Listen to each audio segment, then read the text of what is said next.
What is enriched uranium? What is the purpose of enriching uranium? How do you enrich uranium? Does Brazil have the technology to do this? Today, in our special about enriched uranium, you will find out the answers to all these questions and a few more. The whole world is talking about this, and it's no wonder. There is a huge dispute over this material. Look, the United States removes highly enriched uranium from Venezuela. Iran may enrich uranium to 90 if it suffers new attacks, says lawmaker. Trump argues that only the United States and China can remove enriched uranium from Iran. But let's get into it. Uranium is a chemical element that is found in rocks. It's right here, look, it's number 92 on the periodic table. And it has this name because it was discovered around the same time as the planet Uranus. So, actually, on the periodic table, there's a sequence here of uranium, neptunium, and plutonium. Just like in the solar system, we have Uranus, Neptune, and Pluto. Uranium isn't super rare, okay? These rocks that have uranium exist in several countries, including Brazil. If you were to hold it in your hand, it's a very dense, very heavy metal. And when it reacts with oxygen in the air, it can form colorful compounds like green and yellow. That's why, for a long time, uranium was used as a dye. People used it in glass and ceramics. I even managed to buy an old plate that's made of uranium glass, which is this glass with a little bit of uranium. This isn't super radioactive, okay? But the cool thing is that it glows under black light. In fact, when you see images of glowing uranium out there, that's why. Because it's fluorescent, just like a fluorescent marker, okay? It doesn't mean you can light something up with uranium. It's different from some other radioactive things like cesium that have their own light that emit light. Nowadays, uranium isn't used much for these things because people found out it was a toxic and radioactive chemical element. But it's very useful, and maybe you're only able to watch this video right now precisely because of uranium, because its main use today in the world is in nuclear power plants. It's for generating electricity. Let's understand how this works, because it might give the impression that, I don't know, if you just stick a plug into uranium, energy will come out. It's not quite like that, except for solar power plants, where we can generate energy simply by shining light on top and nothing moves there. Almost all the others depend on a generator that keeps spinning. So if we take a hydroelectric plant, for example. We went to Itaipu not long ago. The water passes through a turbine that spins the generator. In a wind power plant, it's the same thing. The wind turns the blades there, which spin the generator. In a thermal power plant, it's the same thing. You heat the water, it goes through a turbine that spins the generator. A nuclear plant is pretty much the same thing. It's a type of thermal power plant. In other words, you have to heat something up to make the turbine spin, but instead of burning diesel oil, instead of burning coal, instead of burning wood or anything like that, you heat the water using a nuclear reaction. But uranium is probably very famous not because of the plants, but because of nuclear bombs. It's also usually the fuel. Usually that's where the energy for those explosions comes from. But in both cases, both in the plant and in the bomb, it's not just a matter of putting uranium in there, like putting gunpowder in a firecracker or putting wood in a stove, and then it just happens. You can't use uranium like that. The way we find it in nature, it needs to go through a process. It needs to go through industrial processing. It's called enrichment. And that's where the crux of the matter is. That's why we talk about it so much. Very few countries can enrich uranium. Only 13. And Brazil is one of them. This drawing here, as you can see, is the nucleus of the uranium atom. Right in the middle of the atom, we have protons and neutrons, which are very tiny particles, much smaller than the atom itself. The most common type of uranium. It has 92 protons and 146 neutrons. This here is a huge atom, okay? Just so you have an idea, the smallest of all, which is hydrogen, only has a proton and doesn't even have neutrons. Carbon, which your body is full of, it has 6 protons and 6 neutrons. Because of this giant nucleus, uranium is kind of unstable. The nucleus breaks apart. It really does split. It splits. And it's going to form 2 or more different chemical elements from this division. This is what we call nuclear fission, because the nucleus was split.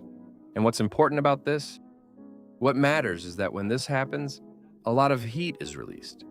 But it's a lot of heat, really. And that's why we make such good use of uranium's energy.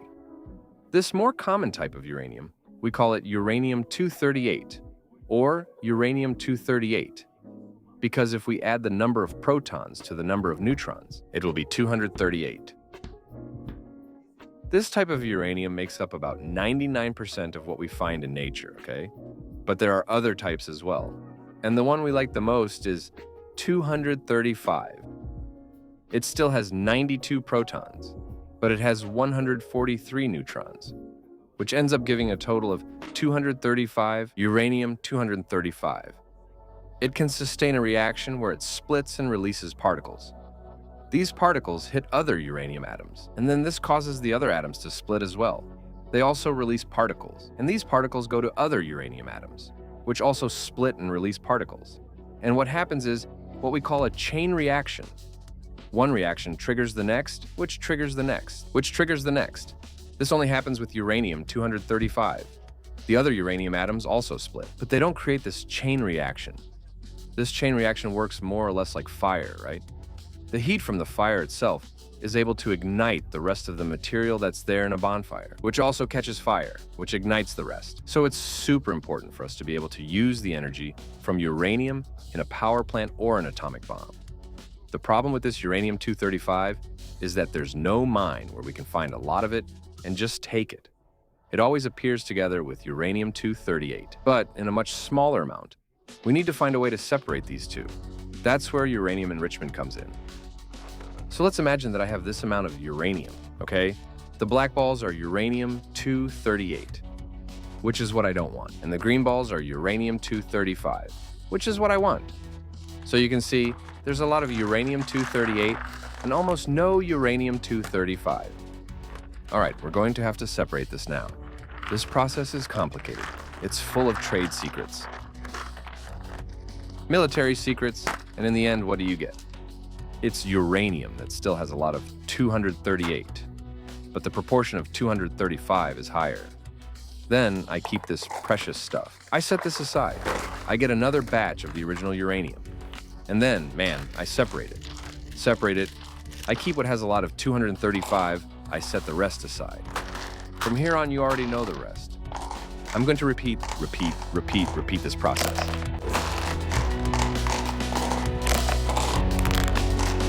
Agora, a gente tem isso aqui, ó. There's still the 238, but the proportion of 235 is much higher.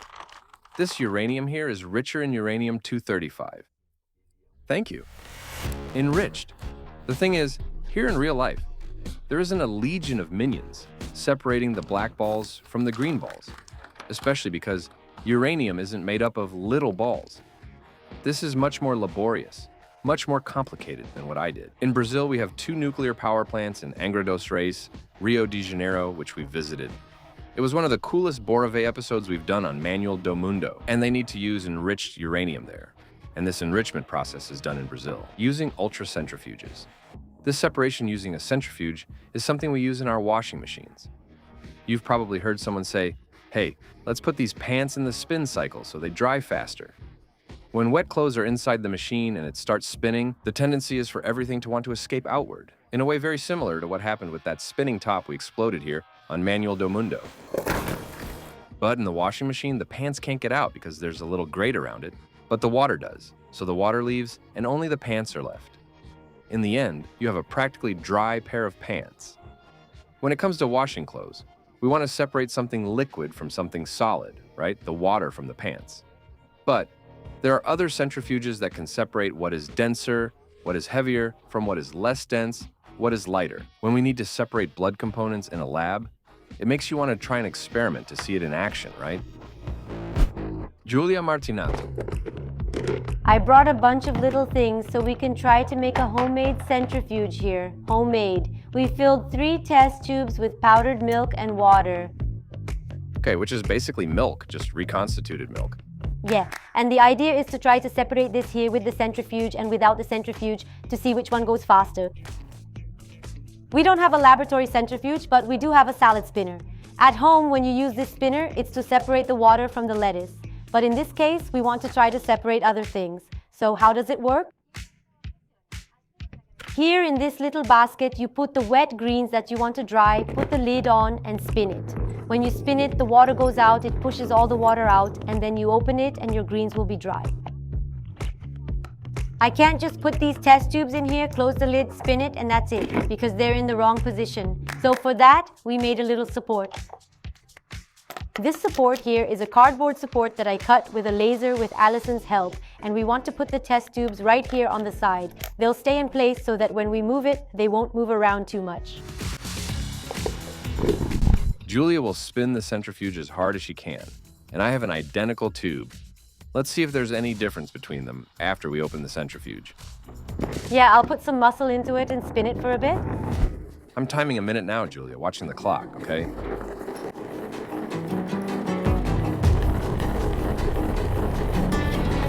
Didn't it work? No. It didn't even last 15 seconds, right?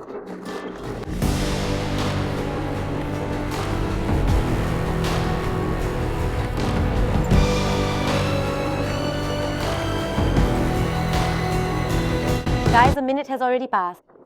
Young people don't know what mukana is, turning the crank.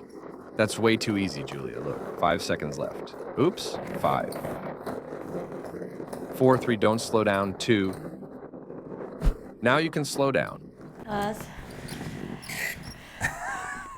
Guys, I'm out of breath. No, there was quite a difference. All the powder settled at the bottom. See the difference? This one's from the centrifuge. This is the control. It's funny, the liquid's color barely changes, so it doesn't look like there's much there. It's a proved look if you accidentally mix powdered milk at home, and if you want to separate the milk from the powder again, you can do the experiment Julia did here, and you'll be all set. Just cut it with the backyard laser. And then you'll be able to, using the centrifuge, separate the solid from the liquid, or the denser from the less dense. To prepare the fuel for the plant, we're going to put the uranium pellets inside the salad spinner, and there will be a Julia spinning it. Yeah, it's not... There isn't a Julia standing there spinning a salad spinner, but there are other centrifuges, and there they use uranium hexafluoride. This compound is uranium gas, and it's important for it to be gas because the molecules get really tiny. So it's easier to tell one from the other, they move around more freely, and then the centrifuge works better. So, in practice, inside there, the uranium-235 gas molecules are lighter, less dense. They'll stay more in the center of the centrifuge. And what wants to escape, uranium-238, will stay more toward the edge. Exactly. This process doesn't yield much uranium-235. So for that, we need to repeat this enrichment in the centrifuges over and over again. And this creates an enrichment cascade, which is nothing more than a set of other centrifuges. Here in Brazil, after all this, we'll have a mixture with a percentage of uranium-235. After this huge amount of work, you still have very little of the really good uranium. But that's already enough for the power plant. Enrichment is so laborious that if an industry manages to reach a concentration of 20%, it's already considered highly enriched uranium. But for a nuclear bomb, it has to reach 90%. This concentration of uranium is precisely one of the big differences between nuclear power and a nuclear bomb. Both use the energy released by uranium when it splits, but they use it in different ways. In a nuclear power plant, it's like we're cooking food on a gas stove. You want a low flame? Controlled, used little by little. So, the uranium there has to last a long time. It can't get out of control. That's why there are many mechanisms in the plant to make sure nuclear fission, so that the splitting of atoms happens very slowly. In a bomb, it's exactly the opposite. You want the uranium to release all its energy at once, like this. Boom. Comparing it again to the kitchen, it's like filling a giant balloon with gas and exploding it all at once. You use up all the energy at once. So now you get the difference, right? In a nuclear power plant, you don't need that much uranium-235. It doesn't have to be so enriched. In a bomb, on the other hand, the more uranium-235 you have, the more enriched it is, the better. It has to be highly enriched. I've already told you that only 13 countries are able to enrich uranium. These are the ones you're seeing on the screen. Brazil is highlighted there. It's one of them. Brazil also has uranium reserves, right? We have uranium mines. We can extract this chemical element here. So, the question arises, if we have so much control over uranium, why aren't we able to build nuclear bombs? We can do a lot of things with uranium, right? We enrich it well. Tem nossas usinas e... To build a bomb, we would have to enrich uranium a bit more, be able to encapsulate it, store it in a special way, and create a detonation system. I think if Brazil decided to really invest money and time into this, at some point we would manage to do it. But is this interesting for Brazil? Do we really want to do this? Our country historically doesn't get involved in a lot of wars. Our borders, too, they've been here for a long time. They're very well defined. We don't have conflicts with, we also don't have major disputes with other big world powers, right? Like China, the United States. The United States and Russia are always at odds. So, not building a bomb like this is much more of a choice for Brazil to avoid getting into a lot of trouble that we don't have yet, rather than a lack of technological capability. But it wasn't always like this. In 1986, a little after the end of the dictatorship in Brazil, up in Serra do Cachimbo in Pará, they discovered very deep wells that were supposedly built for nuclear bomb tests. It was a secret project of the military regime. Normally, these super deep wells are made so you can detonate bombs inside them without anyone noticing, but as far as we know, no bomb was ever detonated. It never got to that point. What happened afterward is that Brazil rejected this kind of project. In 1990, when the president was Fernando Collor, these wells were sealed, and he went there and symbolically threw a shovelful of lime on top to say that we were not going to build bombs at all. It was a way to tell the world that Brazil was not interested in building nuclear bombs. Sometime later, in 1998, Brazil signed a document, along with several other countries, in which they committed to only use nuclear technology for peaceful purposes. The name of this document is a bit complicated. It's the Treaty on the Non-Proliferation of Nuclear Weapons. So, today, we only enrich uranium for the Angra power plants, which we already... Citou lá no Bora Ver. The power plants are able to generate about 3% of Brazil's electricity. And that's why I said earlier that maybe you're only watching this video because of uranium. Some of that electricity might even be reaching you. There's something people asked us as a joke, but it actually makes perfect sense. If enriched uranium exists, shouldn't there also be depleted uranium? Yes, it exists. When you start removing uranium-235 from the uranium you had at the beginning, what's left is mostly uranium-238.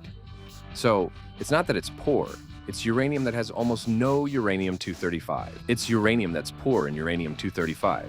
And the other is uranium that's rich in uranium-235. But the fact that it's poor doesn't mean it's cheap, no. Or that it's material you just throw away. On the contrary, it's uranium that's less radioactive because you've taken out what has more radioactive activity. And it's still a super dense metal that's useful for a lot of things. Imagine extremely dense, heavy material. Obviously, you're going to use it in military weapon projectiles, mainly to pierce armored things. On the other hand, uranium is also used to help with armor, since it's super dense. It's also used as a counterweight to balance the weight in ships and airplanes, in helicopters, and sometimes it's also used as shielding for radioactive things. This process is very hard to do. It depends on extremely advanced technology that's often kept under lock and key. And like all our knowledge, it can be used for good things, and also for things that aren't so great. Uranium can generate electricity, which is one of the most useful things humanity has ever invented, but it can also be used to make atomic bombs, which is one of the saddest things humanity has ever invented. And that's why we hear so much about enriched uranium, and now you know what it is. We're recommending the Bora Ver video on how the Angra dos Reis nuclear power plant works in Rio de Janeiro. To me, it's one of the most iconic Bora Ver videos. Super cool. If I were you, I'd watch it.